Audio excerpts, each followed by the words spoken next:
अस्सलाम वालेकुम साथियों। महाराष्ट्र की ग्राम सभा ने एक ऐसा फैसला दे दिया है जिसको लेकर विवाद खड़ा हो चुका है। महाराष्ट्र की ग्राम सभा जो है, महाराष्ट्र में एक ग्राम सभा है, उसने फैसला दिया है कि एक विशेष यात्रा के दौरान मुस्लिम व्यापारियों को प्रतिबंधित किया गया है। ऐसे में यहाँ पर विवाद हो गया है। एमआईएम पार्टी के अध्यक्ष बैरिस्टर असद उवैसी साहब ने इसका जिक्र करते हुए इसका विरोध किया है और साथ ही साथ ये भी बताया है कि संविधान के किस अनुच्छेद के मुताबिक ये अवैध है, ये गलत चीज़ है। लेकिन वहाँ के जो मुख्यमंत्री हैं देवेंद्र फडणवीस महाराष्ट्र के, वो इसका समर्थन भी कर रहे हैं। बैरिस्टर असद उवैसी साहब ने लिखा है कि महाराष्ट्र की एक ग्राम सभा ने फैसला दिया है कि एक विशेष यात्रा के दौरान मुस्लिम व्यापारियों को प्रतिबंधित किया जाता है। ये संविधान के अनुच्छेद 17 के अनुसार छुआछूत की श्रेणी में आता है, जो कि एक कानूनन अपराध है। बड़ी बात यह है कि महाराष्ट्र के मुख्यमंत्री देवेंद्र फडणवीस इस तरह के कृत्य का समर्थन कर रहे हैं। आगे चलकर बैरिस्टर उवैसी साहब ने यह भी कहा है कि नरेंद्र मोदी जो है वो चाहते हैं कि वक्फ बोर्ड के अंदर गैर मुस्लिमों को शामिल किया जाए। हालांकि वक्फ बोर्ड है मुसलमानों का निजी मामला है। अगर कोई विशेष यात्रा किसी धार्मिक समूह की निजी मामला हो सकता है, वहाँ पर मुस्लिम व्यापारी व्यापार नहीं कर सकता है, तो यहाँ पर वक्फ बोर्ड के अंदर भी जो गैर मुस्लिमों को शामिल करने की कोशिश करी जा रही है नरेंद्र मोदी और भारतीय जनता पार्टी की तरफ से, ये भी पूरी तरह से गलत है। हालांकि वक्फ बोर्ड जो पूरी तरीके से निजी मामला मुसलमानों का, मुसलमानों की संपत्ति है वो। हालांकि गैर मुस्लिम जो है उन संपत्तियों को किराए पर ले सकता है और कई जगह पर किराए पर गैर मुस्लिम वक्फ बोर्ड की संपत्तियों को लिए भी हुए हैं।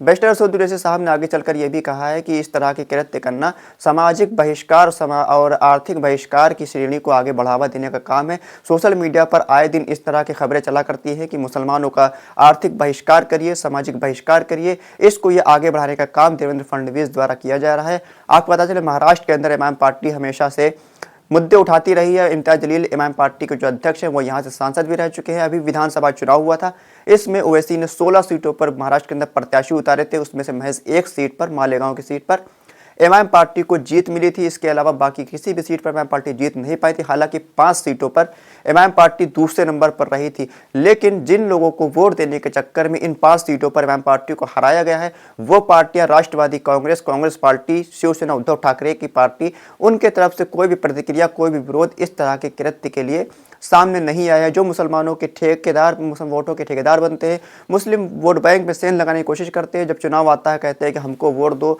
ओवैसी को वोट मत दो, ओवैसी को वोट दोगे तो भारतीय जनता पार्टी जीत जाएगी। हालांकि जब मुसलमानों ने एक तरफा होकर इन लोगों को महाविकास आघाड़ी को वोट दिया, अब महाविकास आघाड़ी की जिम्मेदारी है कि इस तरह के जो भी कृत्य सामने आ रहे हैं, इस तरह की जो गैर संवैधानिक बातें निकल कर आ रही हैं, इसका विरोध वो क्यों नहीं कर रहे हैं, इसका विरोध के सामने क्यों नहीं आ रहे हैं। क्या मुस्लिम से वोट देने के लिए ही इनके लिए बने हैं? सिर्फ इनको वोट देंगे और ये मुसलमानों के मुद्दों पर खामोश रहेंगे।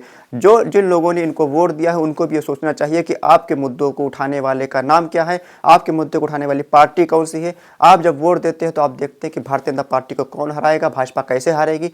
आप उसको किसी भी आंख बंद कर किसी को भी वोट दे देते हैं और मामला क्या होता है, आगे चलकर वही पार्टी, वही नेता भारतीय जनता पार्टी के साथ गठजोड़ कर लेता है, या फिर वही पार्टी, वही नेता जिसको आप वोट देते हैं वो आपके मुद्दों पर खामोश रहता है। लेकिन जिसको आप भाजपा की बी टीम कहते हैं, भाजपा का एजेंट कहते हैं, वो आपके मुद्दों को उठाता रहता है, आपके मुद्दों के लिए सड़क से लेकर संसद तक आवाज़ उठाता है। साथियों, होशियार होइए, खबरदार होइए, दिमाग पर जोर डालिए और वोट उसी को दीजिए जो आपके मुद्दों को उठाने का काम करे। साथियों, जो आर्थिक बहिष्कार, सामाजिक बहिष्कार की बात महाराष्ट्र की ग्राम सभा की तरफ से की गई है, क्या यह सही है या गलत है? अपनी राय हमको कमेंट बॉक्स में लिखकर जरूर दें। खुदा हाफिज़।